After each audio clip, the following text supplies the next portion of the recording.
चलू योमिता अपन गाम घूमब त आमक बगान, हंसैत खेलाइत खेत खरिहान, लोक से भरल अंगना दलान। पोखरि में भरल माछक खदान, मखान संग भेटत सुअदगर पान।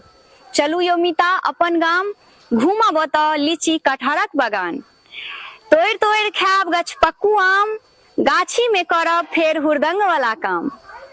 छड़पब फेर गाछ पर तोड़ब लताम, कोयल के बोली सुनब पकड़ब कौआ के कान। चलू योमिता अपन गाम जाके बैसब आमक मचान। राहरि दालि संग भात गम कौआ, ताही पर भेटत तिलकोरक तरुआ। गम गम करैत आमक अचार, भरि मोन खायब अरि कंचनक साग।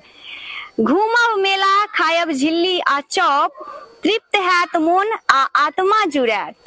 चलू योमिता अपन गाम रहब मिथिला में बढ़ायब अपन मायक